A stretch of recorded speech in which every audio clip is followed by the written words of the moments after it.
Have you ever wondered how wings generate lift, making flight possible? Welcome to the enchanting world of flight, a world where heavy metal birds soar through the sky, defying gravity with ease and grace. It's a world where science and magic intertwine, and today we'll unravel the magic that lies within the wings. Let's start with the basics. Flight, as we know it, is all about balance. It's a delicate dance between four forces: lift, gravity, thrust, and drag. Lift propels the aircraft upwards, gravity pulls it down, thrust pushes it forward, and drag tries to slow it down. The trick is to master this dance, and the key to this mastery lies within the wings. Wings are the heart of an airplane. They generate lift, the force that opposes gravity and allows an airplane to ascend into the sky. But how do they do it? Well, there are two main theories that explain this phenomenon: Bernoulli's principle and Newton's third law. Bernoulli's principle is all about speed and pressure. It states that as the speed of a fluid increases, its pressure decreases. In the case of an airplane, the fluid is air. The wings are designed in a way that the air on top travels faster than the air underneath, creating a pressure difference that lifts the plane upwards. Newton's third law, on the other hand, is all about action and reaction. It states that for every action, there's an equal and opposite reaction. When it comes to flight, the wings push the air downwards, and as a reaction, the air pushes the wings upwards, creating lift. Now, these theories might sound complex, but they are the fundamental principles that make flight possible. They are the invisible forces that lift tons of metal into the sky, the unseen magic that makes us look up in awe as a plane flies overhead. So the wings of an airplane play a crucial role in making flight possible. But how exactly do they do that?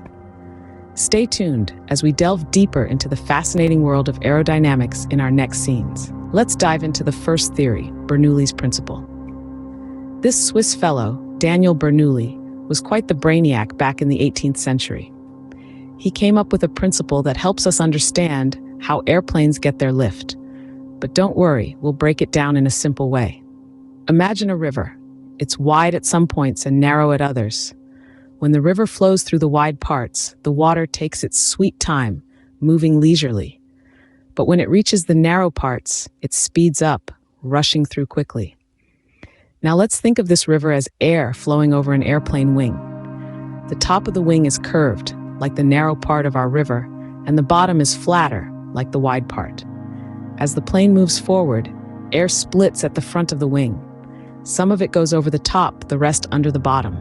The air over the top, like our river through the narrow path, has to speed up to reach the back of the wing at the same time as the air flowing under the bottom. This faster air creates lower pressure on top of the wing. Meanwhile, the slower air under the wing creates higher pressure. And voila! This pressure difference gives us lift, pushing the airplane up and keeping it soaring in the sky. So with Bernoulli's principle, we see how the different speed of airflow over and under the wing can create lift. Now, let's consider Newton's third law of motion. This law, often summed up as, for every action, there is an equal and opposite reaction, is a star player in the game of flight. Imagine a skateboarder, crouched on their board. When they push off the ground, they're applying a force to the earth. But the earth, being the stubborn old rock that it is, pushes right back. That's why the skateboarder moves forward. This is Newton's third law in action. Now, let's apply this to an aircraft. The wings of an aircraft push air downwards. Yep, you heard it right. Airplanes aren't just slicing through the air, they're actively pushing it down. And in response to this action, the air pushes back upwards. This upward push is what we call lift. So the harder the wings push the air down, the stronger the lift. This is why airplanes speed up for takeoff. The faster they go, the more air they can push down, and the stronger the upward reaction. But remember, it's not just about brute force.